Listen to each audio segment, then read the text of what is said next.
Bonjour, bienvenue à la conférence de presse de Stand Up for Science France. Stand Up for Science, Debout pour les sciences, est un réseau monté en France suite aux attaques contre les sciences et les scientifiques aux États-Unis depuis le 20 janvier dernier, qui a pour objectif d'essayer de venir en aide à la science et aux scientifiques aux USA, dans d'autres pays où ils sont menacés, et de réfléchir à la façon de faire pour défendre les sciences en général, aux États-Unis, en Europe, en France et ailleurs. Cette journée aujourd'hui a été fait suite aux annonces qui ont eu lieu ce matin à la Sorbonne, où il y a eu Ursula von der Leyen, Philippe Baptiste, Emmanuel Macron et encore d'autres personnes qui se sont exprimées. Et nous avons 4 universitaires, chercheurs ou enseignants-chercheurs, qui vont vous donner un point de vue d'universitaire sur la situation. Bonjour à toutes et à tous, et merci à Bruno Andreotti de m'avoir convié, alors que je ne suis plus malheureusement universitaire. Je l'ai été il y a longtemps, mais je suis actuellement émérite et j'interviens surtout en tant qu'historien ici, puisque j'ai beaucoup travaillé sur l'histoire des universités en France, aussi dans le monde, et j'ai aussi essayé de fonder une association avec Pierre Bourdieu qui s'appelait Association de recherche sur les enseignements supérieurs et la recherche. Alors, mon point de vue sera justement un point de vue historique, enfin, c'est ce qu'on m'a demandé de faire, essayer de comprendre la situation actuelle en se référant au passé, et c'est pour ça que j'ai intitulé mon intervention « La fin du siècle américain », entre guillemets, avec un point d'interrogation, le siècle, jamais quand il finisse. Donc, je voulais rappeler qu'en février 1941, donc c'est pas aujourd'hui, le fondateur de l'hebdomadaire Life, Henry Luce, intitulait son éditorial « Le siècle américain ».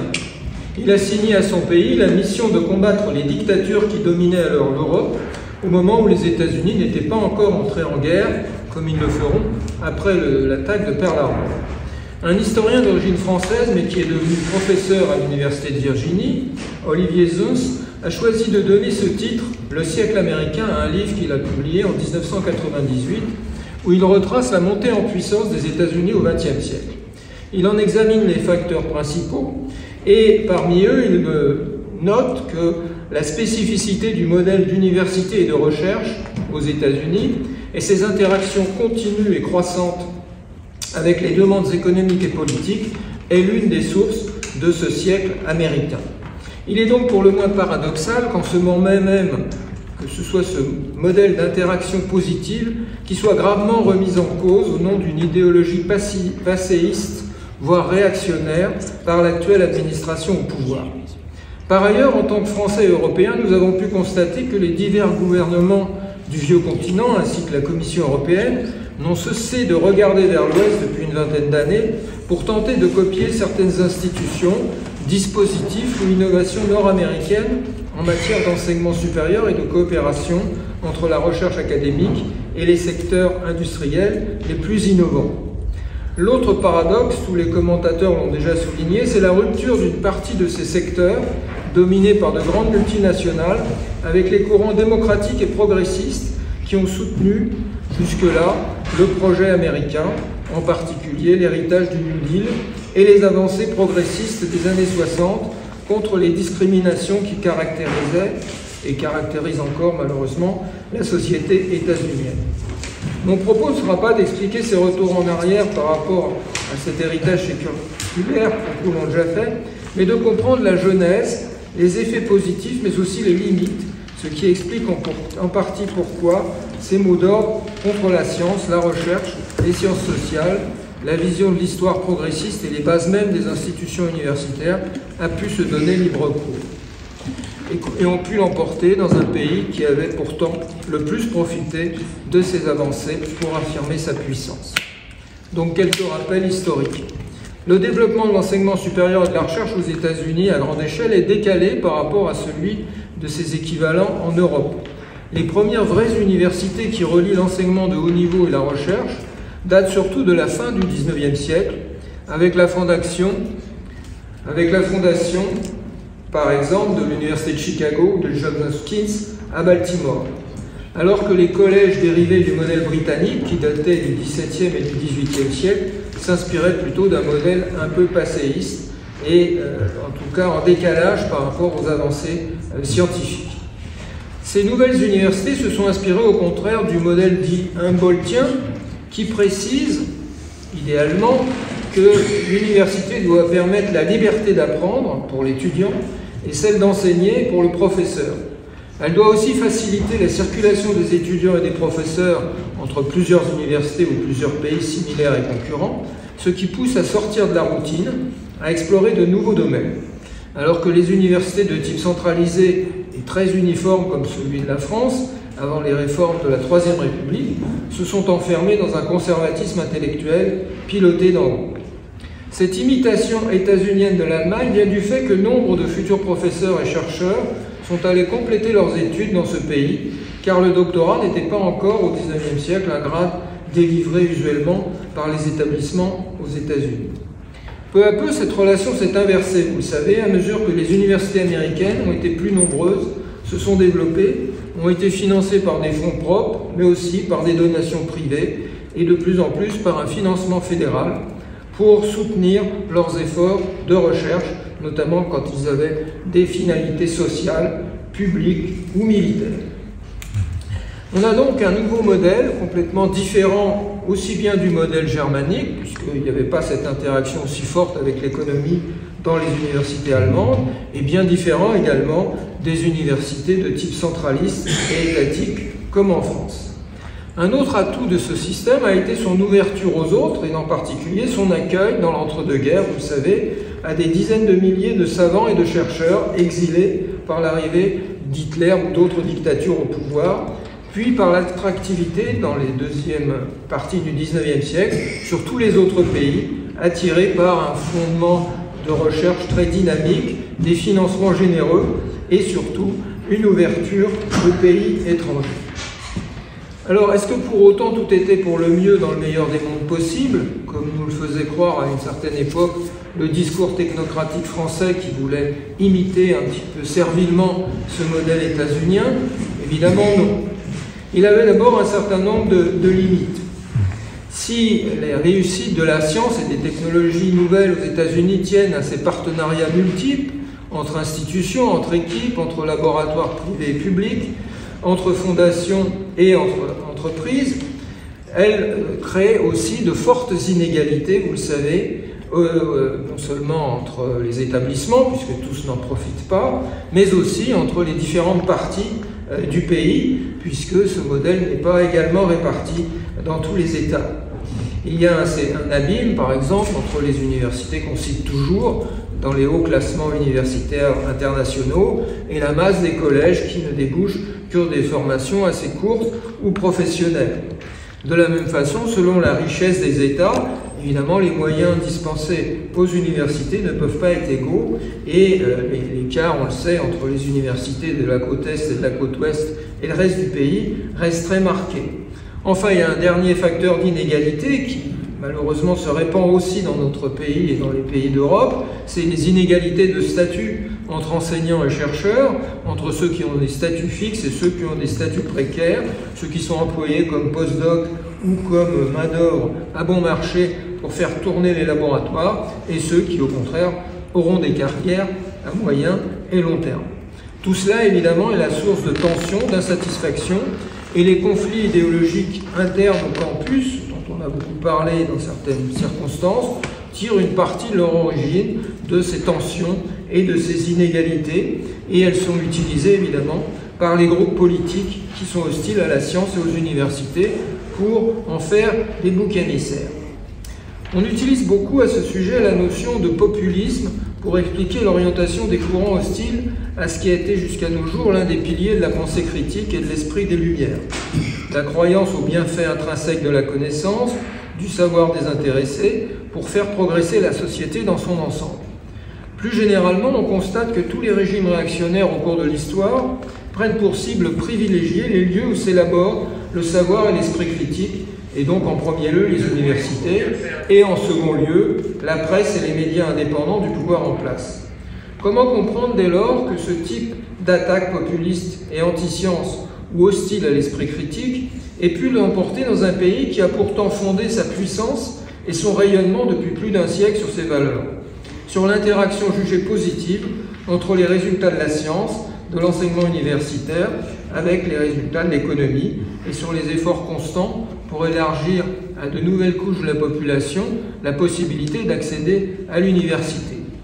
En effet, une autre originalité de ce modèle états-unien au XXe siècle, c'est son ouverture et sa massification précoce à de nouvelles couches sociales, avec notamment, après 1945, le fameux vote du GI Bill, donc cette aide pour faire des études accordée aux soldats qui avaient servi la patrie et pour les remercier de leur engagement patriotique. Et sur ce point-là, les États-Unis ont été évidemment très en avance sur les politiques de démocratisation similaires de l'Europe des années 60. Donc cette contradiction entre une hostilité latente à ces valeurs et les effets pourtant positifs avérés de celles-ci pour la société sont l'une des faiblesses de l'enseignement supérieur aux États-Unis depuis qu'il a évolué. En effet, dans les années 80, on a constaté un accroissement considérable du coût des études et de plus en plus élevé même par rapport à l'évolution des revenus, y compris des classes moyennes, ce qui a créé ce qu'on a appelé le phénomène de l'endettement étudiant et surtout une inégalité croissante d'accès aux différentes filières selon leur coût d'entrée. Le débat sur l'endettement étudiant et l'accroissement des inégalités sociales, régionales, générationnelles avait été au centre, on le sait, de plusieurs campagnes électorales aux États-Unis.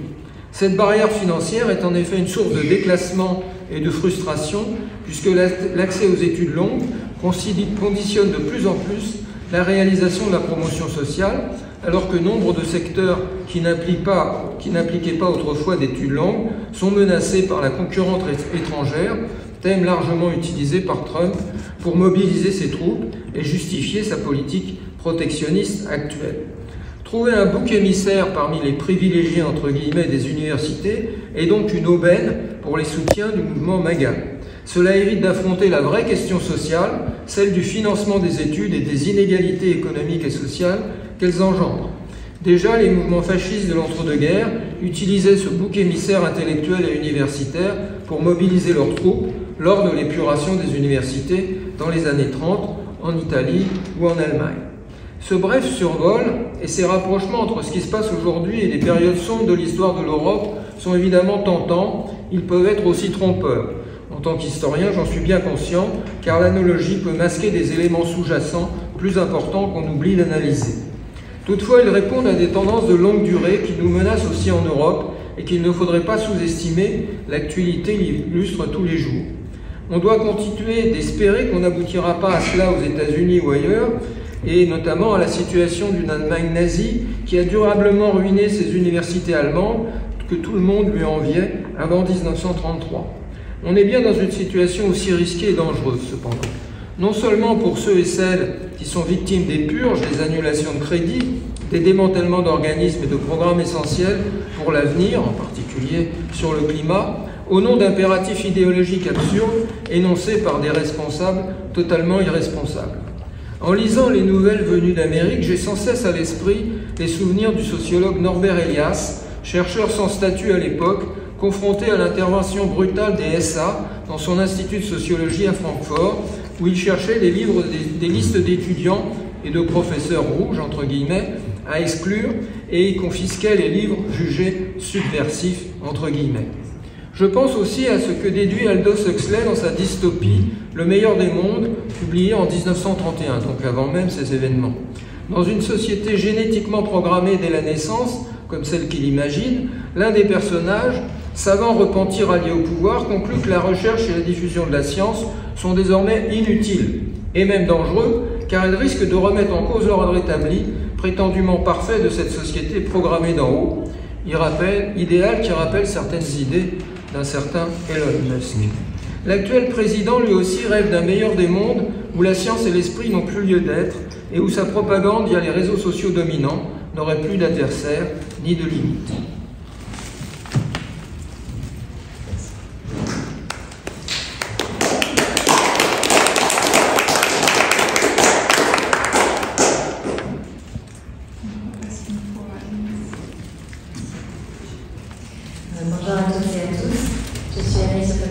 je suis maîtresse de conférence à l'université Rennes 2 en études anglophones. Et après cette contextualisation historique sur l'évolution des idées, des attaques et des menaces qui pèsent sur l'université et sur la recherche aux États-Unis, je vais revenir sur l'ultra-contemporain.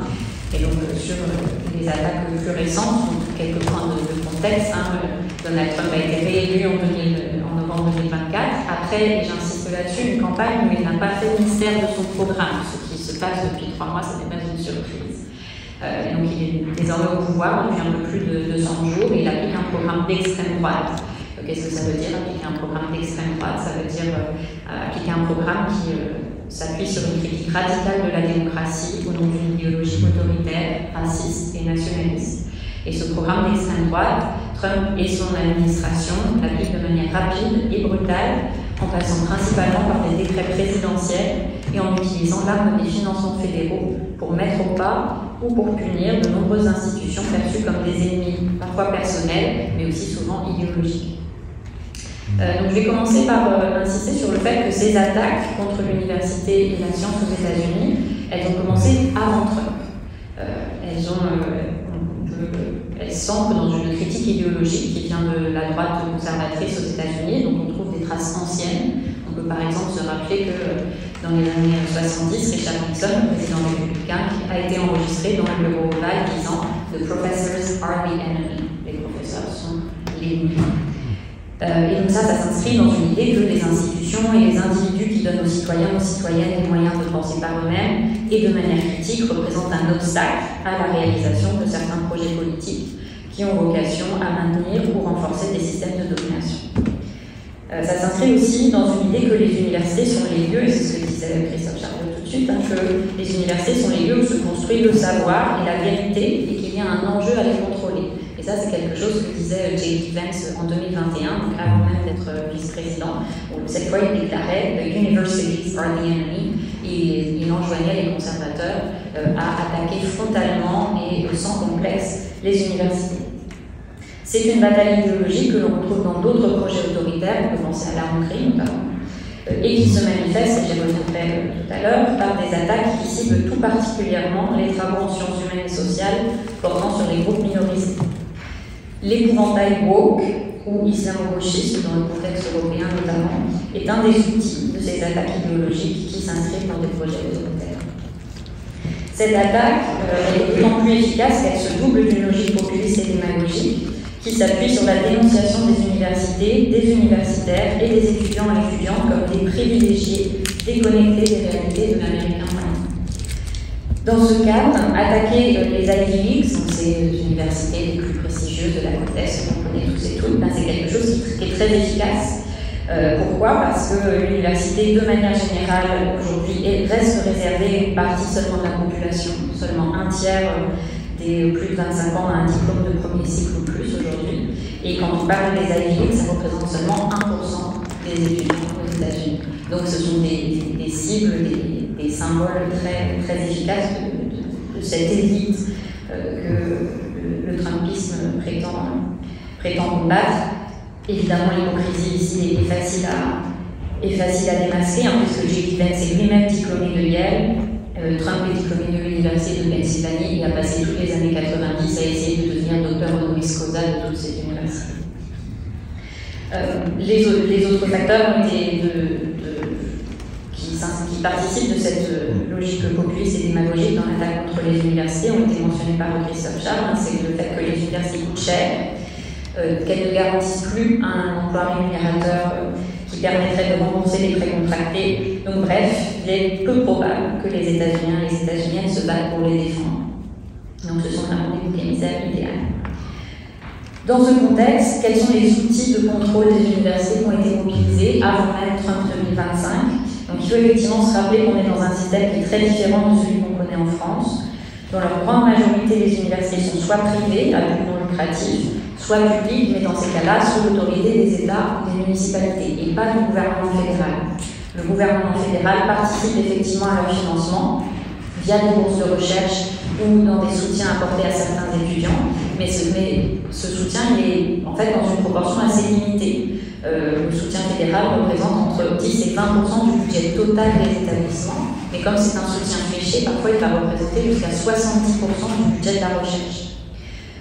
L'enseignement supérieur représente 2% du budget fédéral, à peu près, on est autour de 75-80 milliards de dollars par an, mais auquel il faut ajouter 200 milliards de dollars dépensés par exemple en 2024 pour la recherche et le développement, dont environ la moitié qui est liée au budget de la défense, à la recherche et au développement militaire.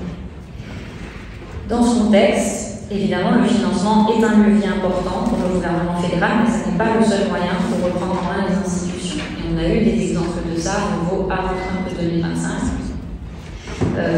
Notamment par l'emploi de restrictions législatives avec le vote de loi Bayon et la Floride de Ron DeSantis a été un laboratoire très important de ces restrictions législatives, en passant par l'influence des conseils d'administration et des réseaux de donateurs et donatrices également dans les universités, et en précarisant les chercheurs et les chercheuses et enseignants et chercheuses.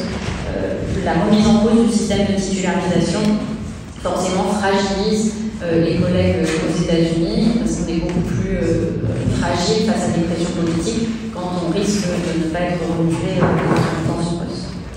Et donc finalement, le gouvernement fédéral est aussi un acteur clé du financement de la recherche aux États-Unis et dans le monde, et par ce biais-là, il a une prise plus directe et ses décisions ont des conséquences immédiates que nous allons voir tout de suite.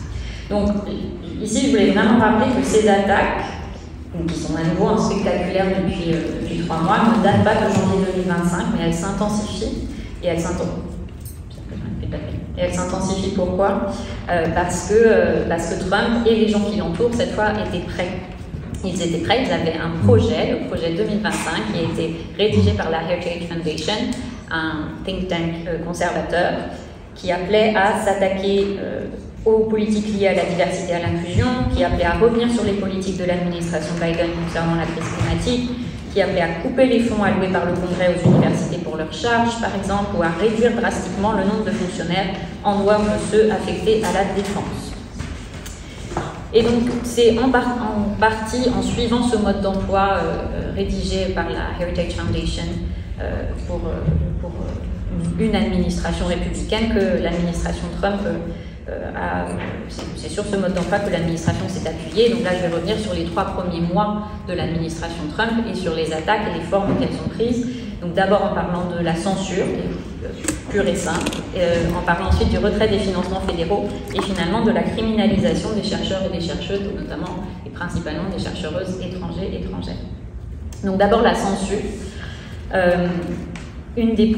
Parmi les premiers décrets signés par Trump à son arrivée au pouvoir le 20 janvier, il a signé 2 décrets, le 20 et le 21, qui ciblent directement les travaux et les programmes de recherche qui portent sur des questions de discrimination sur des groupes minorisés. Donc il n'a pas signé des décrets pour baisser le prix des œufs, ou il a signé des décrets pour limiter les libertés académiques. Et ces décrets ont eu des conséquences immédiates, puisque dans les administrations, des listes ont circulé au sein, par exemple, de la Food and Drug Administration, qui est l'agence qui s'occupe de la question de sécurité alimentaire et de la sécurité des médicaments notamment. Et donc au sein de la Food and Drug Administration, les employés ont reçu des consignes disant qu'ils ne devaient plus utiliser des mots comme women, femmes, diversity, diversité ou pollution. Les agences de santé ont dû supprimer des pages web parce que le mot gender y apparaissait. Et des contenus web ont été supprimés, des archives en ligne ont été supprimées également. Sur la base de ces décrets-là, l'administration va aussi encourager, va utiliser ces décrets pour guider et orienter les coupes budgétaires et le retrait des financements fédéraux. Donc parmi ce qui a déjà été fait pendant les 3 derniers mois, on a d'abord une entreprise de démantèlement des agences fédérales qui employait énormément de chercheurs, de chercheuses et qui distribuent des financements. Au moins 10 000 personnes, au moins 10 000 fonctionnaires du département de la santé ont été renvoyés. Et le département de la santé inclut des agences comme l'Institut national de la santé, des centres pour la prévention des maladies, cette fameuse Food and Drug Administration dont je vous parlais, mais aussi le service de météorologie, climatologie, le National Weather Service, le National Oceanic and Atmospheric Administration. Et donc toutes ces agences fédérales qui jouent un rôle crucial dans la recherche sont en train d'être démantelées. En plus du fait de renvoyer les fonctionnaires, l'administration demande aussi à ce que les agences interrompent le financement des projets, des bourses, donc soit en annulant les appels à candidature ou parfois juste en supprimant les financements du jour au lendemain. C'est au moins 1000 projets dont le financement a été coupé du jour au lendemain jusqu'à présent. Je vous en cite 2 par exemple. Une étude sur l'analyse des eaux usées pour la prévention du Covid dans le Kentucky. Une sur la prévention du suicide chez les minorités sexuelles en milieu rural. Le 30 avril, les employés de la US National Science Foundation se sont vus ordonner de couper tous les financements jusqu'à nouvel ordre. Et d'un point de vue très local, par exemple, ça a des répercussions aussi pour la communauté des chercheurs et des chercheuses en France, puisque l'ambassade des États-Unis a cessé de soutenir des événements scientifiques comme elle en avait l'habitude, comme par exemple le congrès de l'Association française d'études américaines, ou des programmes culturels comme celui de l'Institut franco-américain de Rennes. Donc ça, c'est ce qui a déjà été fait. Mais il y a plein de choses en projet, puisque l'intégralité du projet 2025 n'a pas été encore appliquée, et parce que Elon Musk et ses acolytes du groupe Dodge ont plein d'autres idées. On est en ce moment aux États-Unis en plein débat budgétaire, et pour le budget 2026, l'administration demande des baisses de budget pour plusieurs agences qui sont de l'ordre de 40 à 50%. Et c'est le cas notamment pour le National Institute of Health, mais aussi pour la National Science Foundation. Il projette également de réduire de moitié le budget recherche de la NASA. Donc, censure, retrait des financements fédéraux, et puis la dernière arme dans ces attaques contre la science, c'est la criminalisation des chercheurs et des chercheuses, et principalement, d'abord des chercheurs étrangers, mais je pense que les collègues américains ne se leurrent pas sur le fait qu'ils sont probablement les prochains. Le projet 2025 appelle explicitement, c'est page 141 si vous voulez y aller directement, à, je cite, éliminer ou réduire de manière significative le nombre de visas délivrés à des étudiants venus de nations ennemies. Et Trump s'est empressé de signer un décret qui encourage des vérifications plus approfondies dans les procédures d'octroi de visas étudiants. Des chercheurs et des chercheuses étrangers et étrangères ont été la cible d'arrestations et de détentions arbitraires sur la base de lois du XVIIIe siècle. C'est le cas notamment de Mahmoud Khalil, étudiant de Columbia en situation régulière, marié à une citoyenne états-unienne, qui est, alors qu'il est en détention, devenu père d'un ou d'une, je ne sais pas, de citoyenne états-unienne. Le 17 mars, Rasha Alaoui, médecin libanaise, enseignante à Brown, titulaire d'un visa, s'est vue refuser le retour sur le territoire alors qu'elle vit aux USA depuis 2018. Et puis vous avez sûrement entendu parler de ce chercheur français du CNRS qui n'a pas pu entrer aux États-Unis pour se rendre à une conférence. Donc une fois qu'on a établi cet état des lieux, on peut se demander quelles sont les réactions là-bas. À nouveau, elles sont de 3 ordres. D'abord de négociation et d'adaptation. Les universités, notamment les grandes universités, augmentent le budget dédié au lobbying. Elles embauchent des juristes proches du Parti républicain. Elles déclarent leur volonté de travailler avec l'administration, leur volonté de prendre en compte les critiques qui leur sont faites, etc. Donc, il y a vraiment une logique de négociation avec l'idée qu'on va limiter peut-être les dégâts, et il y a une peur généralisée aussi de la part des institutions et des collègues avec cette idée que si on se positionne contre, on va s'attirer les foudres d'une administration particulièrement vindicative. Mais ça n'empêche quand même pas les mobilisations. Il y a des manifestations, il y a des pétitions, il y a évidemment Stand Up for Science aux États-Unis également. Les manifestations et pétitions essayent également de mettre la pression sur les présidences et les conseils d'administration. Les collègues essayent d'organiser la solidarité entre elles. Par exemple, il y a des chercheurs titulaires confirmés de Harvard qui proposent de renoncer à 10% de leur rémunération annuelle pour soutenir l'institution. Et Harvard est apparu là, dans les dernières semaines un peu comme le fer de lance d'une opposition en refusant de se plier aux exigences de l'administration fédérale.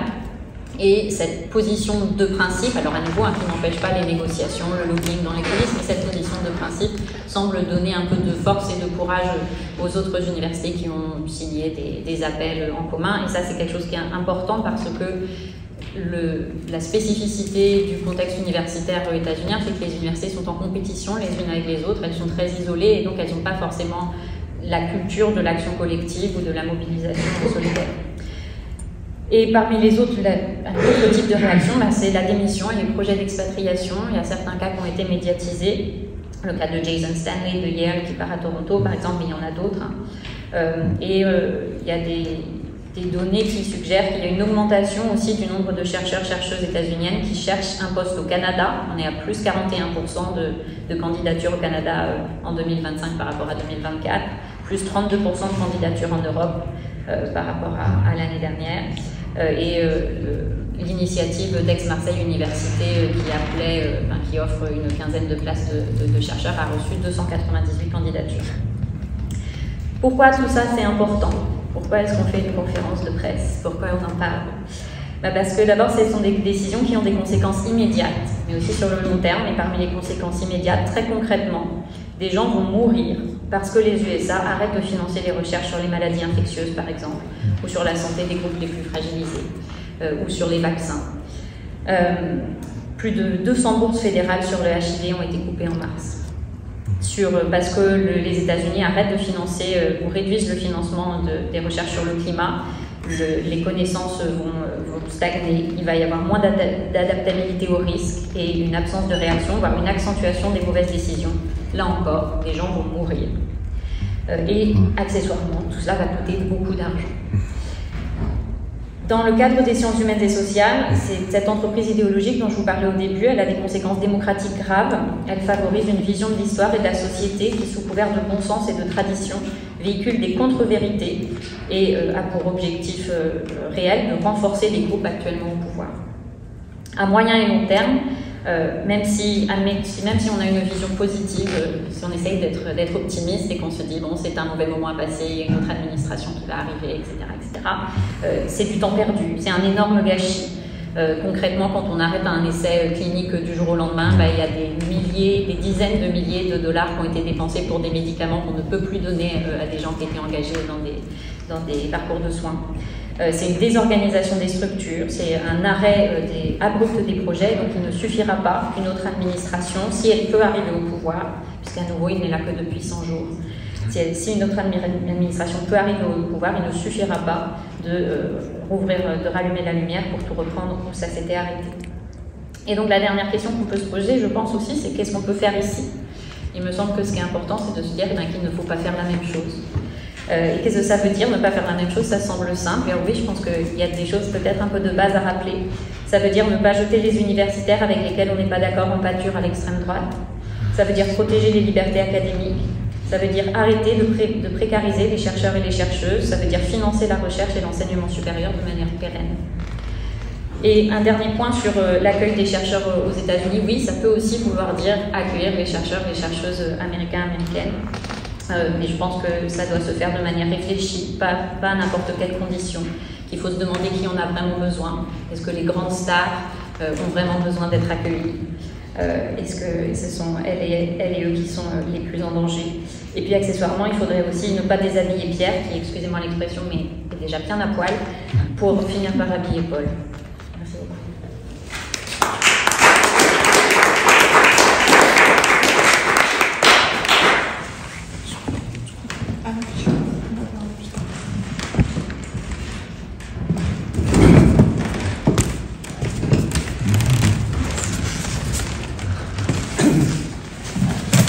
Désolé de mon retard, donc je me présente, je suis Alain Fischer, je suis médecin-chercheur. Beaucoup des choses que je souhaitais dire ont déjà été en partie dites, mais pardon donc d'avance pour un certain nombre de redites, mais je vais essayer de me cantonner, malheureusement c'est déjà beaucoup à discuter, le secteur que je connais le mieux, c'est-à-dire la recherche biomédicale et les actions de santé et de santé publique, les deux étant évidemment liés.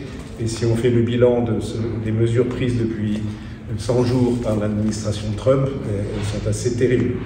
Donc, je commence par le NIH. Donc, comme vous le savez, c'est l'agence principale et de très loin la plus importante dans le monde de financement de la recherche biomédicale au sens large, couvrant de la biologie la plus fondamentale jusqu'aux essais cliniques et à la santé publique, qui disposait d'un budget considérable, 47 milliards de dollars environ, Et donc il y a toute une série de mesures qui viennent contrarier, c'est le moins qu'on puisse dire, les actions de recherche de cette institution vénérable qui existe depuis longtemps. Pour vous donner un ordre de grandeur, le NIH finance environ 60 000 projets de recherche par an et c'est associé entre 120 000 et 150 000 publications scientifiques. La quantité ne fait pas la qualité, mais dedans, je vous assure qu'il y a des choses de très grande valeur et qui nous donnent notamment naissance d'un certain nombre de médicaments qui sont aujourd'hui disponibles pour traiter le cancer et d'autres maladies.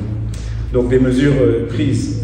Une des premières a été de restreindre de façon très importante ce qu'on appelle les overheads, c'est-à-dire le budget qui est alloué à l'université dont dépend un chercheur qui va disposer d'un contrat de recherche du NIH. Ces overheads étaient aux États-Unis très élevés, pouvant atteindre 50, 60, 80% de l'équivalent du budget de recherche alloué aux chercheurs, et cet argent est très important pour les universités parce qu'elle permet de maintenir des infrastructures. En biologie, par exemple, les animaleries, très chères, qui sont très utiles. C'est une petite parenthèse à propos de la problématique de l'expérimentation animale. Mais les universités, en tous les cas, les universités qui ne sont pas les plus riches, mais même celles-là, on peut dire, en difficulté et entraînent une restriction très significative aujourd'hui de recrutement, de post-doc, même d'étudiants en thèse. Donc un effet boule de neige qui est assez redoutable, et aujourd'hui il y a à peu près 5 milliards de dollars bloqués ainsi. Alors cette affaire fait l'objet d'une évaluation judiciaire, puisque plusieurs présidents d'université ont porté plainte en considérant que cette mesure est illégale. Et dans les mesures de résistance, il y a les actions judiciaires, mais dont on ne connaît pas aujourd'hui l'aboutissement. Ça c'est donc un premier point. Deuxième point déjà évoqué, c'est le blocage d'un grand nombre de projets. Il y a à peu près 1000 projets à hauteur de plus de 2 milliards d'euros, de dollars, en même, du NIH qui ont été bloqués sur des sujets comme la recherche sur le VIH, la recherche sur le Covid, qui est complètement supprimée, on considère que c'est fini. Donc il y a au moins le Covid long et les problématiques de futures pandémies à venir, plusieurs recherches sur les vaccinations.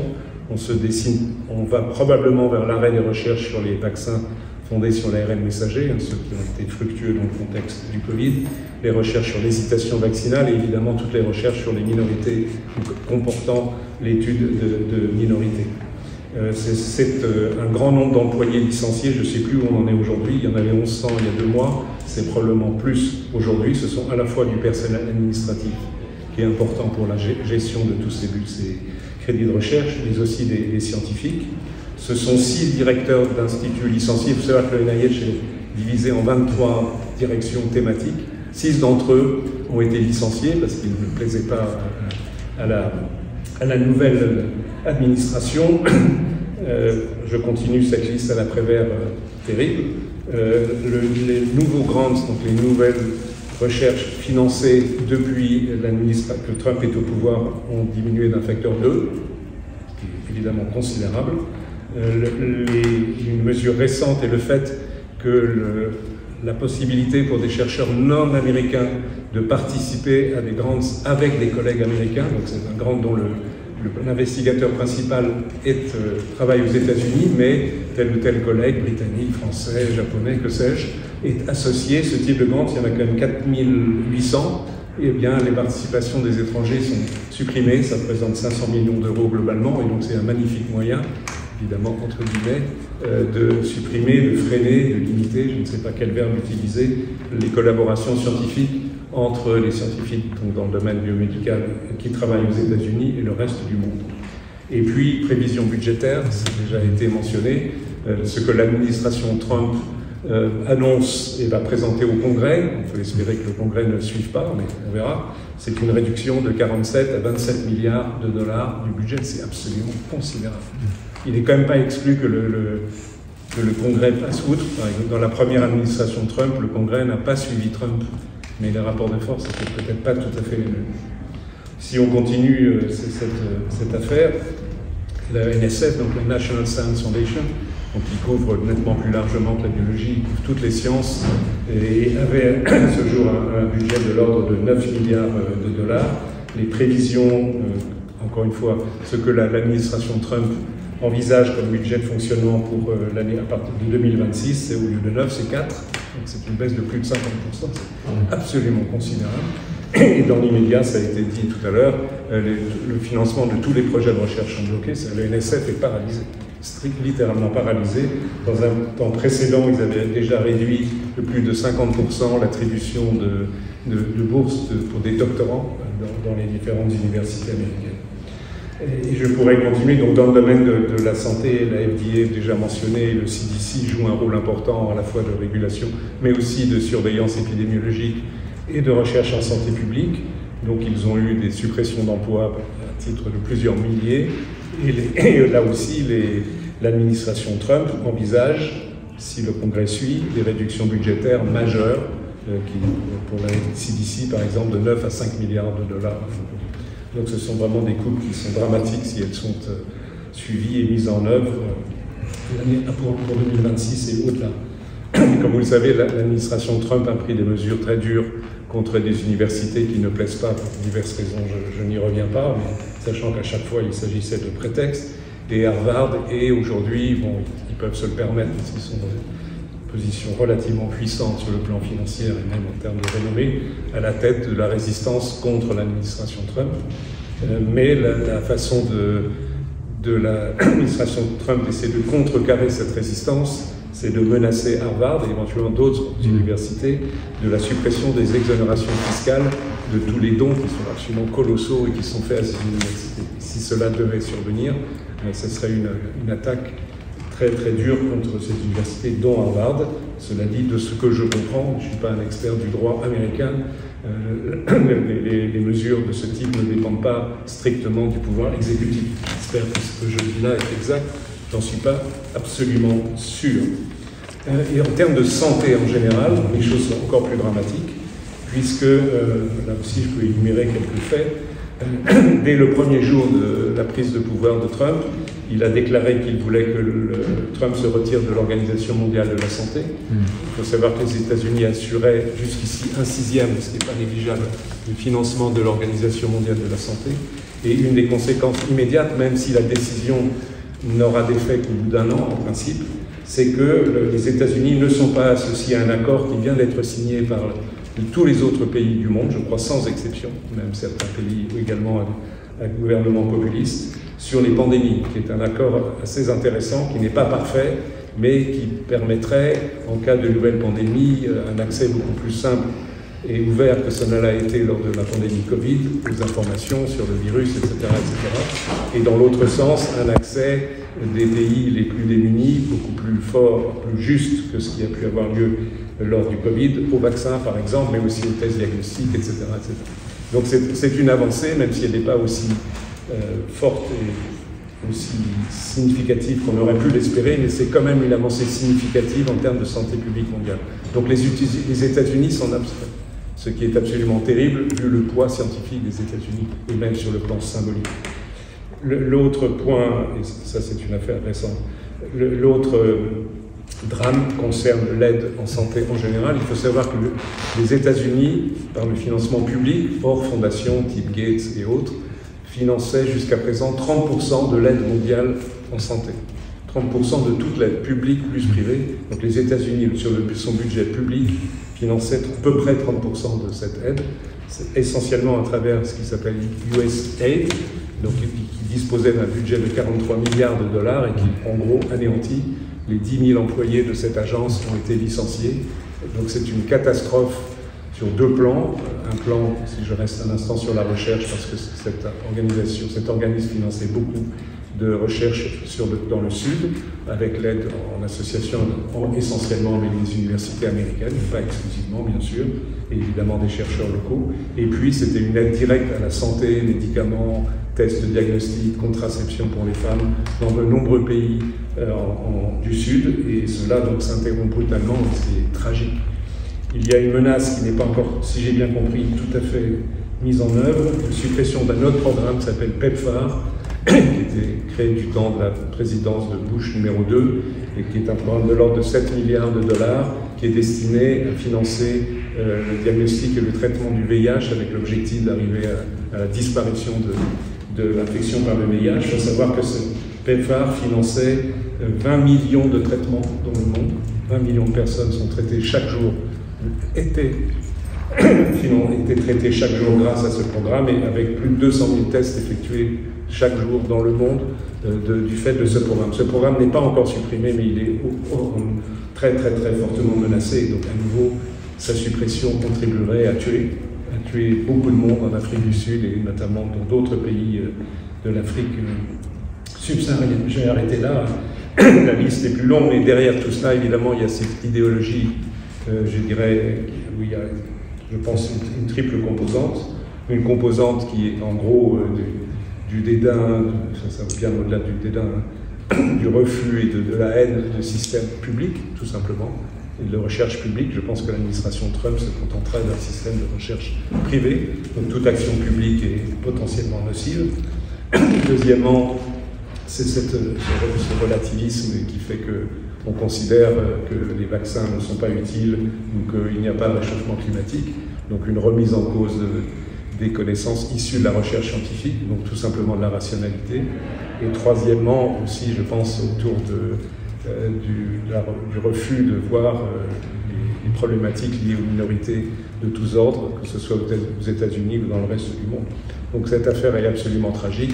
Je ne reviens pas sur les réactions que cela entraîne.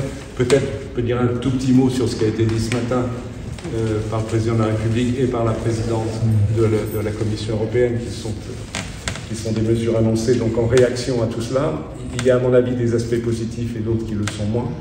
Ce qui est positif, c'est de façon assez solennelle, Ursula von der Leyen et Emmanuel Macron ont rappelé que les libertés académiques sont des valeurs qui sont absolument indiscutables et que l'Europe défend mordicus ces valeurs, même si de ci, de là, il peut y avoir quelques problèmes, mais fondamentalement par rapport à ce qui se passe aux États-Unis, on est vraiment dans une autre considération.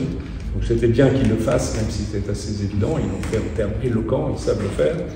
Donc deuxièmement, le président Macron a annoncé que la France mettait 100 millions d'euros pour aider à accueillir des chercheurs en difficulté internationaux, pas que des États-Unis, incidemment. Moi, je pense tout le temps à l'Argentine, où la situation est absolument terrible, pour accueillir des chercheurs, et probablement ce ne seront pas, je suis complètement d'accord avec ce que vous disiez tout à l'heure, pas des stars, mais plutôt des postdocs, ou même peut-être des étudiants, ou des postdocs, ou des gens qui cherchent à créer leur propre laboratoire.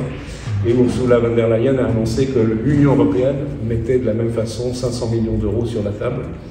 Et puis se préoccupait d'une notion, et je vais finir par celle-là, qui est très préoccupante dans le cadre des restrictions et des mesures prises par le gouvernement américain, c'est le risque autour des bases de données qui sont, pour beaucoup d'entre elles, et dans le domaine de la biologie, la médecine, c'est le cas, fondées, supportées, soutenues, plus exactement en français, par les institutions américaines, et les risques de perdre l'accès à ces informations avec le gâchis que cela représente. Ce n'est pas une vue de l'esprit, par exemple, déjà les scientifiques de certains pays n'ont plus accès aux bases de données américaines. C'est le cas des Chinois, c'est le cas des Russes, je crois, et des Cubains, peut-être quelques autres.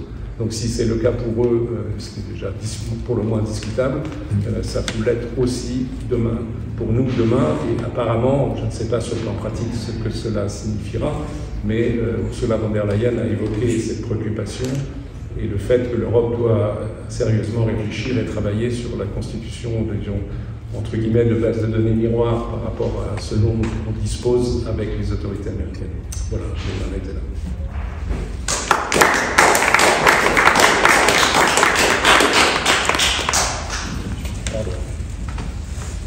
Merci, donc, je suis Bruno Andréotti, je suis physicien. J'ai choisi une question difficile, dont on vient d'évoquer à l'instant, mais j'ai un avis assez différent. Je suis un des co-organisateurs de Stand Up for Science à Paris, sur la leçon qui a tiré du drame aux États-Unis, avec ce qui se passe en France et en Europe, et surtout les leçons pour l'avenir plus que sur le passé. Il me semble qu'il y a deux manières de prendre la question. L'une qui consisterait à dire l'effondrement du système états-unien est si épouvantable, avec des comparaisons historiques que je partage au milieu des années 30, en tout cas c'est ce qu'on a en tête, que par comparaison, tout ce qu'on peut subir et sans comparaison possible en intensité.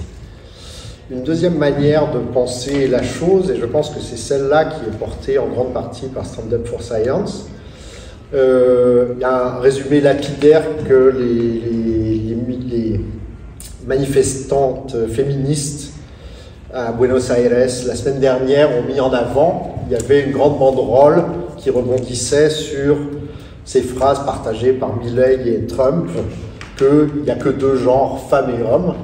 Et elles avaient retourné le slogan pour dire il n'y a que deux genres, fascistes et antifascistes.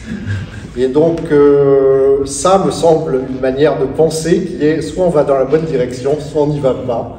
Aller lentement dans la mauvaise direction n'est un pis-aller. Donc c'est ça que je voudrais examiner, les éléments de continuité et de rupture en Europe et en France avec ce qui se passe aux États-Unis. Il va de soi que je partage l'intégralité de ce qui a été dit sur le fait qu'il n'y a pas de comparaison en intensité de l'ampleur de l'effondrement qui nous touche parce que l'écosystème scientifique est unitaire. Et donc, la coalition aux États-Unis a trois morceaux, deux qui nous sont assez bien connus, un troisième moins bien connu. Il y a la composante Trump-Vance de nationalisme réactionnaire, de MAGA, qui s'est inventé de nouveaux ennemis à l'effondrement du bloc marxiste-léniniste, et avec l'anti-wokisme, avec les attaques contre le féminisme, etc.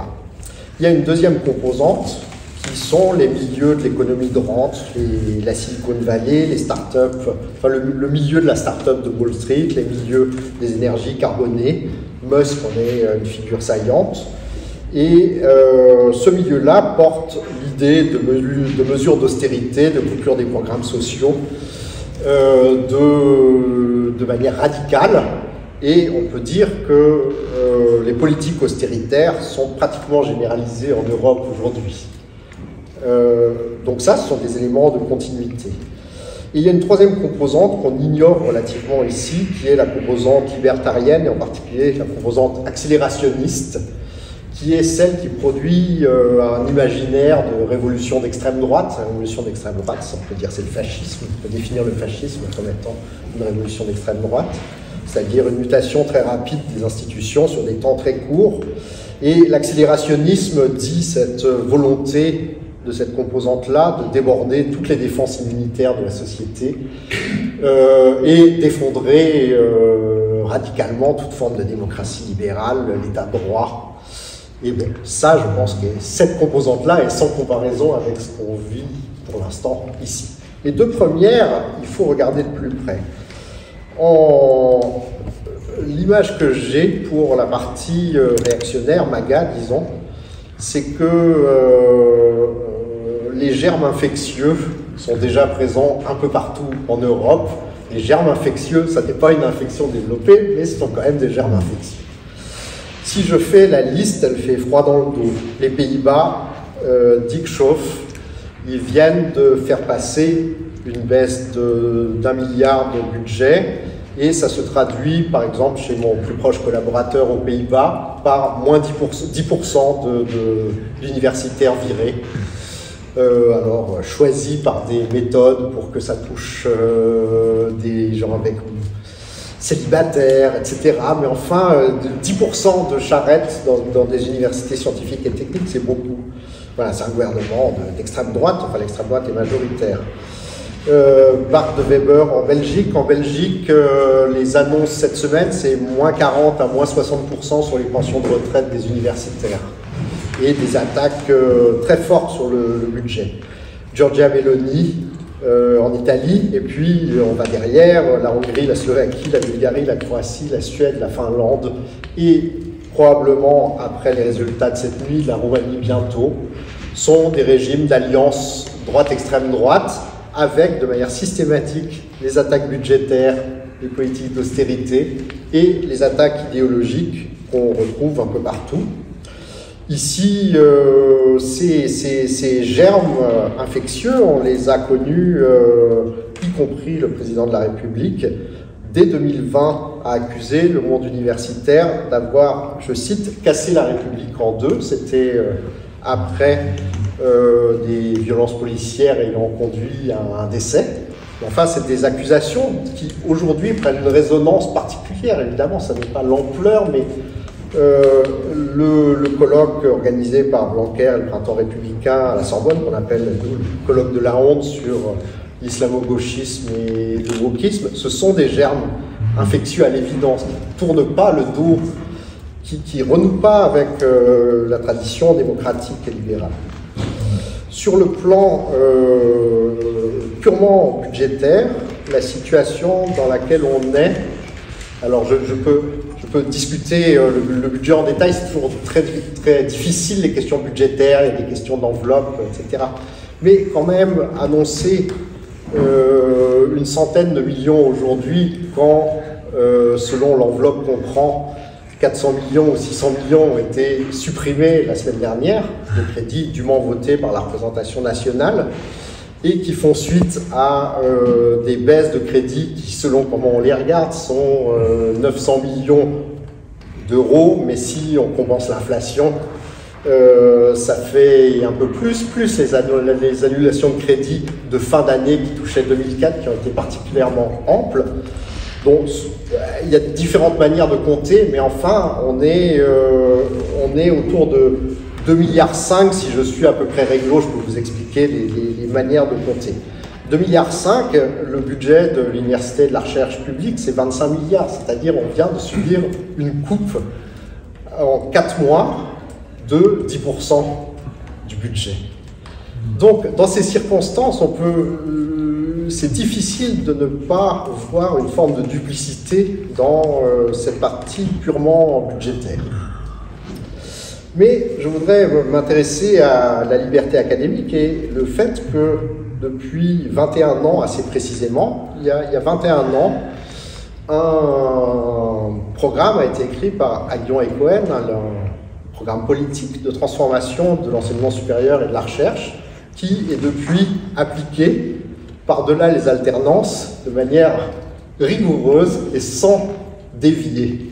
Ce programme,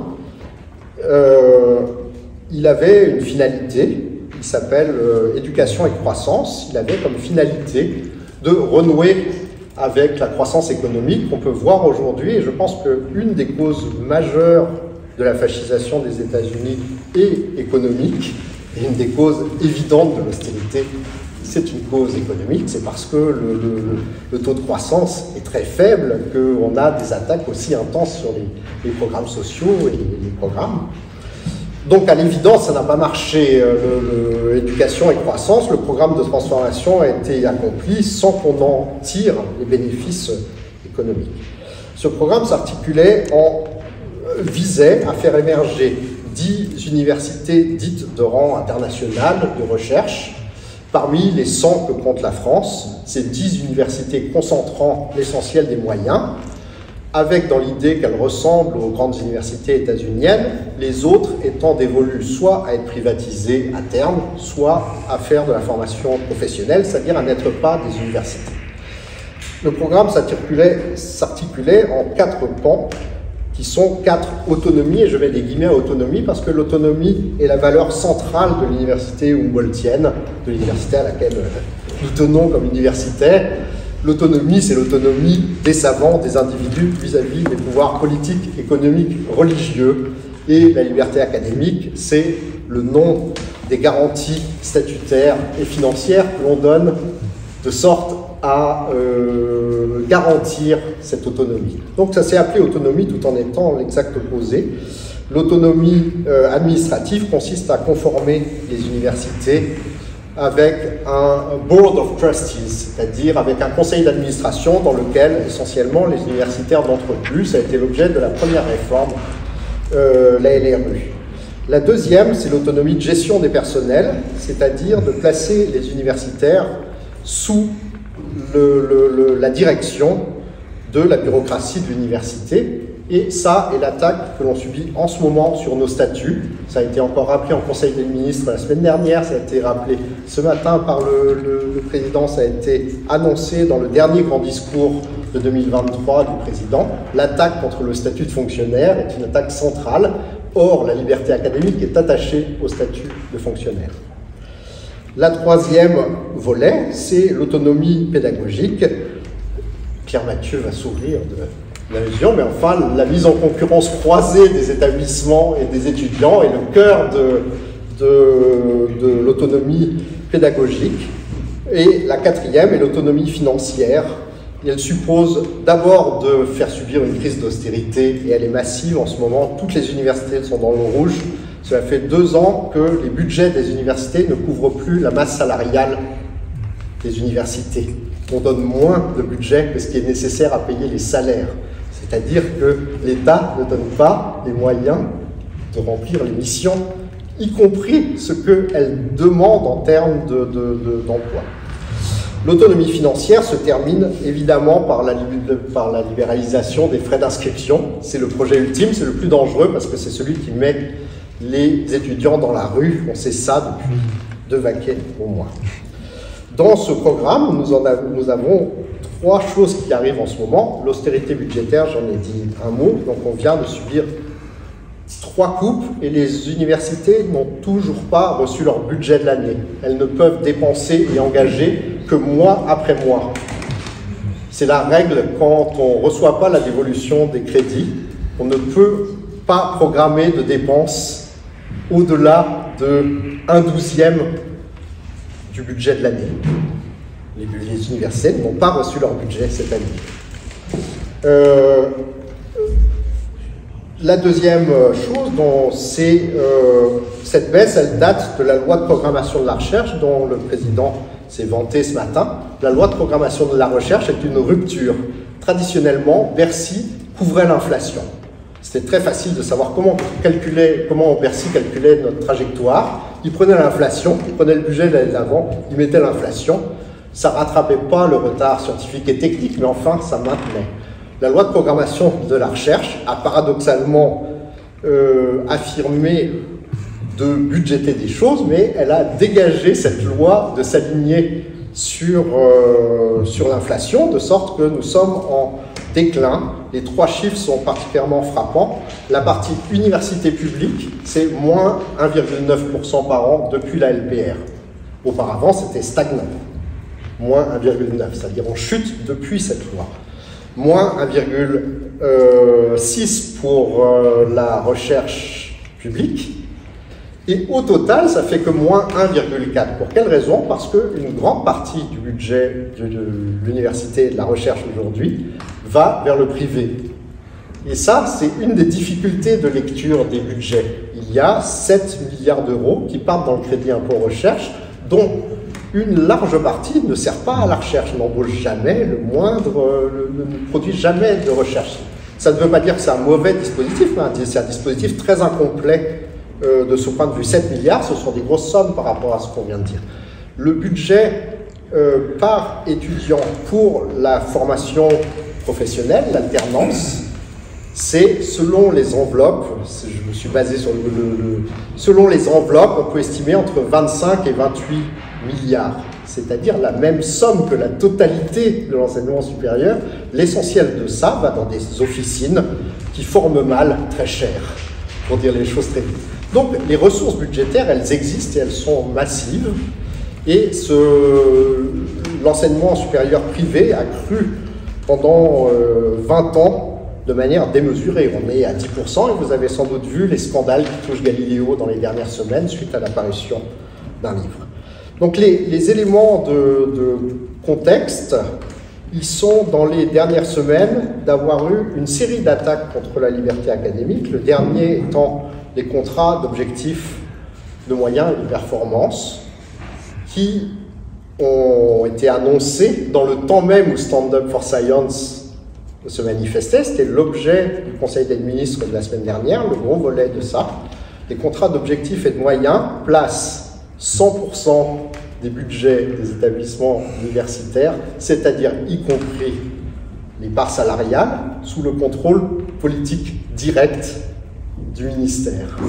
C'est-à-dire qu'on ne peut pas plus opposer à l'idée de liberté académique. Ça viole l'ensemble des libertés. En conséquence de quoi, nous sommes dans cette situation dans laquelle on a cette attaque foudroyante aux États-Unis, démesurée d'attaques qui visent à mettre à bas toute forme de démocratie libérale et l'État de droit. Simultanément, nous allons lentement dans des directions comparables. Or, on pourrait penser que, d'abord, peut-être que la Chine va profiter de cette situation qui a encore des réserves financières, mais on peut penser que c'est un moment pour l'Europe qui est tellement important de voir avec quelques années d'avance ce qui va nous arriver pour partir dans la direction opposée et renouer avec des politiques d'investissement, avec des politiques conformes au choc climatique qui arrive, et que ces investissements ne soient pas consentis et qu'on ait des discours filandreux sans moyens derrière. Eh bien, je pense que l'objet de Stand Up for Science est de mettre ça dans l'espace public assez clairement, que le monde est en train de s'effondrer et nous avons une responsabilité majeure d'être au clair avec ce vers quoi il nous faut aller.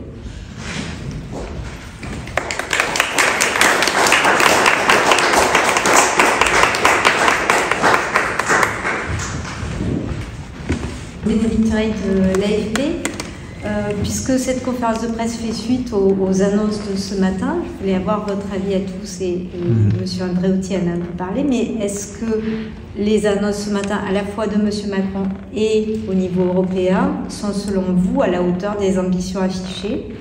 Et que faudrait-il pour pouvoir accueillir tous les chercheurs qui potentiellement voudraient ou venir en Europe ou rester en Europe, puisqu'on a vu selon les chiffres de Nature qu'aussi beaucoup de chercheurs européens qui songeaient à aller aux États-Unis maintenant voudraient rester ici. Merci. Un mot sur l'Europe. Donc, cet après-midi, il y a une seconde réunion sur la partie européenne qui est très importante. Les fuites qu'on a eues avant, mais il faudra vérifier ce soir, elles sont graves. C'est un arrêt des grands programmes européens qui est en train de se décider. Le FP10 n'existera pas, le FP9, c'est le gros programme de financement. Ce sur quoi vous vérifierez, mais enfin, c'est ça la fuite auparavant. Là où vont les 100 millions ou les 500 millions à l'échelle de l'Europe, c'est les programmes Marie Curie qui sont dans cette partie qui s'arrête dans 2 ans et demi. Donc si effectivement ça se confirme, on a à nouveau un double langage entre le fait d'avoir une concentration des moyens européens sur des programmes appliqués et sur des thèmes choisis versus la liberté de recherche et l'investissement dans la recherche fondamentale. Une vision moins négative, pas totalement positive, mais moins négative de cela. Je me permets de corriger les 500 millions, c'est hors bourse Marie Curie. En tous les cas, c'est ce que Ursula von der Leyen a annoncé ce matin. Mais ça, c'est un point de détail. Ma vision est moins négative, mais avec des réserves, dans le sens où, je répète ce que j'ai dit tout à l'heure, je pense qu'il est néanmoins important en termes d'information, de communication avec le public, avec les citoyens français et européens, de rappeler, même encore une fois s'il y a des limites, mais quand même que les libertés académiques sont une valeur absolument essentielle, fondamentale, sur laquelle on n'est a priori pas prêt à transiger. C'est pas tout à fait négligeable dans le contexte où la Roumanie est en train de voter à l'extrême droite et qu'un certain nombre d'autres pays, y compris le nôtre, ont quelques tendances qui vont dans ce sens. Le deuxième, 100 millions plus 500 millions, c'est évidemment pas à la hauteur des besoins et des coûts massifs évoqués par les uns et les autres tout à l'heure au niveau des États-Unis. Néanmoins, c'est pas tout à fait négligeable en termes de, moi je considère cela plutôt comme une solidarité qu'une opportunité, mais exprimer un certain degré de solidarité avec nos collègues en difficulté, encore une fois, aux États-Unis ou ailleurs. Bien sûr, on pense en premier lieu aux États-Unis, mais il n'y a pas que les États-Unis. C'est insuffisant, mais il faut aussi être réaliste et il existe un certain nombre de contraintes. Je pense que cela permettra néanmoins d'accueillir dans de bonnes conditions des chercheurs, je pense essentiellement relativement jeunes, mais aujourd'hui en grande difficulté. Ça ne répond pas évidemment à tous les besoins, mais je pense que c'est un message qui compte. Évidemment, la réserve principale, c'est que ceci survient dans un paysage de la recherche française qui vient d'être évoqué. Je ne suis pas tout à fait d'accord avec tout ce que vous avez dit, mais enfin qui est difficile, c'est clair. Et il y a un hiatus qui pose problème. Mais néanmoins, donc j'ai quand même une vision partiellement positive, on va dire ainsi, des mesures qui ont été annoncées ce matin. Moi, ma réaction, c'est que c'est mieux que rien, mais c'est pas beaucoup mieux que rien. Oui, enfin, ce 100 millions par rapport d'abord à l'état des universités françaises, c'est scandaleux en fait, hein, je trouve que c'est presque méprisant. Moi, à Rennes 2, je ne vais pas en voir la couleur des 100 millions. Ça va pas, on vient de voter la suppression d'une vingtaine de postes. Parce qu'on est en déficit depuis 2 ans, on est déjà une des universités les moins bien dotées de France. Pour chacun de nos étudiants, nous, il y a 3 500 € annuels. Donc 100 millions, oui, très bien, peut-être que ça va financer quelques postdocs, mais même ça, en fait, je trouve que c'est méprisant pour nous, ici, pour les chercheurs et les chercheuses, et les enseignants chercheurs et chercheuses français, pour les étudiants et les étudiantes, mais je trouve aussi en fait que c'est méprisant pour les chercheurs et chercheuses, les collègues des États-Unis. C'est-à-dire qu'on va leur offrir quoi? On va leur offrir des contrats courts, avec un peu cette idée que, bon bah oui, allez, on vous fait attendre pendant 3 ans, et puis après, voilà, ce sera fini, vous pourrez y retourner. Mais non, c'est pas ça qui va se passer, donc ça ne me semble pas être à la hauteur des enjeux, ça me semble être une opération de communication. Le choix de faire ça à la Sorbonne est un bon signe, je pense. Tout ça, c'est une opération de communication. Monsieur Macron a aussi dit ce matin une variation de qui aurait pu imaginer, qui aurait pu imaginer que les États-Unis allaient faire ça. Ben si, nous, on savait en fait. Donnez-nous des sous, permettez-nous de publier des livres, donnez-nous la parole dans les médias, et on pourra imaginer, on pourra savoir, on pourra effectivement même pas juste s'arrêter, mais courir dans l'autre direction. Donc, oui, c'est mieux que rien, mais c'est pas beaucoup mieux que rien. D'abord, je voudrais dire, je vous remercie de cette conférence de presse. J'ai assisté la semaine dernière en visio à une réunion avec nos collègues américains. Et c'était très intéressant. C'était des professeurs bien établis, ils ne risquaient rien, a priori, j'en sais rien. Mais beaucoup d'entre eux, la plupart d'ailleurs, avaient peur que s'ils s'exprimaient, ça pourrait être encore pire. Certains autres, tout de même, disaient que ne rien dire était être complice. Alors, nous avons encore la chance de pouvoir parler, je crois qu'il faut quand même en profiter. Je voudrais intervenir sur un mécanisme dont la France bénéficie et qui n'est pas très connu, qui est remarquable et qui est lui-même menacé, qui s'appelle PAUSE. PAUSE, c'est l'acronyme de Programme d'accueil en urgence des scientifiques en exil. Ça a été créé fin 2016, début 2017, et effectivement, il a accompagné au cours de ces 8 années passées toutes les vicissitudes de notre monde. Les premières années, j'appartiens, comme beaucoup d'autres, au conseil scientifique où nous examinons les dossiers. Les premières années, les candidatures étaient majoritairement syriennes, puis afghanes, turques. Les dernières années ont été, comme vous l'imaginez, surtout des Ukrainiens et même des Russes qui n'acceptent pas vraiment que ce qui se passe en Ukraine soit fait en leur nom. Donc, il y a au total, j'ai les derniers chiffres communiqués par le secrétariat, il y a 694 chercheurs et maintenant artistes depuis 2021 qui ont été accueillis par le programme. Le budget était majoritairement public des ministères de la Recherche et maintenant de la Culture et quelques mécènes privés. Il se montait à environ 7 millions d'euros au cours des des années 2023-2024. Il est tombé en 2025 à 3 millions. Et donc, nous sommes devant la nécessité de, face à des demandes qui habituellement on sélectionne en 3 sessions 150 dossiers par an, ça va tomber à 70. C'est un programme qui est absolument remarquable et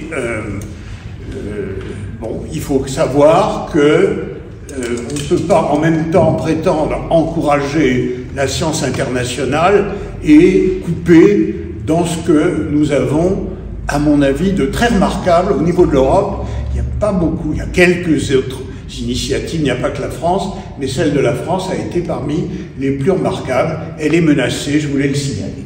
Stand Up for Science avait pris le soin de répondre par anticipation dans une tribune, de sorte à ce que l'attention ne se focalise pas sur une seule question qui est l'accueil de scientifiques étrangers, mais à un ensemble de réponses nécessaires en ce moment, aussi bien pour nous que pour eux. Une des choses évidentes, c'est que la résistance doit tenir la barre avant toute chose. On ne peut pas laisser un système s'effondrer. Donc accueillir en exil n'est pas une réponse à faire tenir la résistance là-bas. Sous quelle forme est-ce qu'il peut se développer une diplomatie scientifique qui aide à tenir la barre? Il y a des moyens qu'on peut imaginer. Mais enfin, ça c'est quand même la dimension primordiale. Ensuite, accueillir des chercheurs sur des thématiques spéciales dans lesquelles on élimine les sciences humaines, c'est aux limites de la provocation. Il y a des choses qui sont des programmes entiers qu'il faut héberger. Alors si on n'en a pas les moyens, peut-être qu'il est l'heure de trouver des manières internationales de faire cofinancer par l'Australie, le Japon, la Chine et l'Europe les programmes qui sont d'importance planétaire, les programmes sur la vaccination, que la vaccination ne soit plus s'étende à la planète. On a vu cette question éminemment pendant le Covid, que la recherche climatique soit portée de manière planétaire. Donc voilà des choses qui seraient à la hauteur de l'effondrement en cours. Les jeunes chercheurs, ce ne sont pas eux qui vont bénéficier des programmes, et il faut former des jeunes chercheurs qui, en ce moment, n'ont plus accès à des bourses de thèse. Donc, c'est un panel de mesures pour venir en aide et qui commence par trouver les moyens d'affirmer la résistance vis-à-vis de cet effondrement. Et puis, il y a des choses qui, chez nous, j'y reviens, parce que nous sommes sur cette pente glissante, on voit la vitesse à laquelle cette extrême droite qui a préparé son coup arrive, en ayant théorisé, ça s'appelle même accélérationnisme, tellement c'est ça, arrive à mettre à bas et à contourner les défenses immunitaires, réexaminer notre système pour voir par quels moyens s'infiltre l'extrême droite quand elle arrive au pouvoir. Eh bien, on le voit, elle s'infiltre par des moyens qui sont l'existence d'agences de financement centralisées. S'il y a des moyens récurrents, eh bien, les moyens récurrents sont des moyens de sécuriser le fait de la liberté académique dans les faits, si on a l'argent qui est donné. Donc, par quels moyens se fait le pilotage? Ça signifie qu'il est temps de renouveler la vision des rapports entre sciences et société, de la manière dont sont faits les financements, garantir la liberté académique. La liberté académique, chez nous, elle repose, elle n'est pas tout à fait dans la Constitution, mais de manière équivalente, oui, mais elle ne touche que les universitaires statutaires et en partie les chercheurs. Les doctorants ne sont pas couverts par la liberté académique. Les contrats sur lesquels les États-Unis vont arriver en France sont des contrats de droit privé, ils n'ont aucune liberté académique. Et qu'est-ce que ça signifie sur le pilotage et l'exact inverse de la liberté académique? Donc ce sont tout un ensemble de choses qu'a essayé de mettre en avant Stand-Up pour montrer qu'il ne fallait pas réduire à cette seule question de l'opportunité d'accueil en exil, qui évidemment est important, et le programme PAUSE est diablement important en ce moment où nous avons à accueillir des chercheurs russes qui se sont opposés au régime, des chercheurs ukrainiens pour pouvoir pérenniser. On a eu énormément de Syriens ces dernières années pour des bonnes raisons, etc. Enfin, on l'a entendu, tout le monde a été avec une tonalité dramatique, avec raison. Le monde est en train de s'effondrer, c'est de ça dont on parle. Eh bien, ça appelle à des changements profonds. et on n'y est pas. Voilà. Vous avez parlé de presque constitutionnel, de la liberté académique. Mais moi, en lisant la Constitution, j'aurais voulu savoir qu'est-ce qui vous fait dire presque constitutionnel. Et je voudrais d'abord dire que ce qui est certainement constitutionnel, c'est le principe de précaution, c'est-à-dire l'attention à l'état des connaissances scientifiques, qui est, ça fait quand même au moins 20 ans. Alors, dans la stratégie de Lisbonne, on nous demandait 3%, je rappelle la stratégie de Lisbonne, c'est les connaissances. 3%, on en est loin depuis toujours, ou en tout cas souvent. Par contre, pour ce qui est de cette nécessité des connaissances scientifiques, je voudrais quand même apporter le fait que quand tous les citoyens sont appelés à contribuer aux charges communes, où là, je retrouve bien effectivement la question de la recherche et de l'aide aux personnes vulnérables.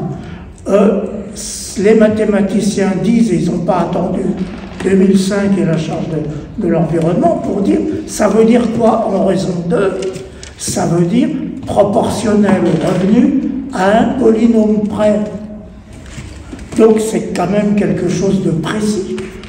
Pourquoi on s'en écarte? Moi je me souviens d'une discussion avec Cédric Villani, pour parler, qui était au cœur du système, mais qui considère qu'il y a chez les élus une opposition frontale à la Constitution. Or, ce n'est pas notre cas. Moi, je suis français, francophile, francophone, et je veux que la Constitution soit appliquée, et en particulier vis-à-vis de tout ce que vous avez énoncé dans Stand for France. Donc, polynomial. L'état de la liberté académique en France, d'abord, le terme n'existe pas en France. Il s'est imposé dans la communication publique pratiquement en remplacement de excellence qui a disparu. La liberté académique n'existe pas. En France, on a les libertés au pluriel. On dit la liberté académique, c'est le concept, et on dit les libertés universitaires dans les lois françaises. C'est-à-dire la déclinaison qui sont liberté d'enseignement, liberté de recherche, liberté d'expression pour les universitaires. La liberté académique, ça va au-delà de ça, et puis il y a plein de clauses qui sont importantes. Par exemple, si vous avez des enquêtes, si vous êtes en sciences humaines et vous avez des enquêtés, et les enquêtés, vous voulez qu'ils soient protégés. Par exemple, vous travaillez sur le deal de drogue en première couronne, ça peut être un sujet. Eh bien, vous voulez que vos enquêtés, ça soit comme le droit de la presse. Eh bien, nous ne bénéficions pas des mêmes garanties que le droit de la presse sur les enquêtés. Voilà un exemple d'évolution possible. Les statuts, eh bien, s'ils sont menacés, on régresse. Il y a plein de choses dans la liberté académique qui sont des libertés qu'on appelle positives, qui ne nous sont pas garanties. Par exemple, qu'est-ce qui en pratique garantit que je puisse travailler sur le sujet que je veux si je juge qu'il est important? Eh bien, pour ça, ce sont d'avoir des crédits récurrents minimaux qui permettent de travailler sur le sujet que je veux. Donc, il y a un ensemble de choses à faire évoluer dans la loi sur, maintenant que la liberté académique a été promue comme un concept important en France aussi, de faire évoluer la loi et les pratiques de sorte à aller vers un nouveau contrat avec la société et des nouvelles alliances avec, on voit bien, les juges, les journalistes, entre le milieu scientifique, de sorte à utiliser à notre profit le fait qu'on voit aux États-Unis quelque chose, c'est que l'université et la recherche sont au fondement de l'idée démocratique et de l'idée de régime de vérité dans l'espace public. Donc de ce point de vue, on a plein de choses à avancer qui ne se limitent pas à cet accueil en exil des collègues. La conférence de presse arrive à son terme. Donc, nous avons entendu 4 personnes qui sont tous du monde de la recherche. Ce que je vois, c'est qu'en commun, il y a un souci de partir des faits, de la réalité, essayer de saisir ce qui se passe en commençant par observer, et ensuite une étape d'interprétation selon les perspectives et diversité des points de vue, mais en tout cas, c'est une démarche scientifique pour essayer de se rapprocher de la vérité, et je voudrais remercier tous nos intervenants pour leur travail.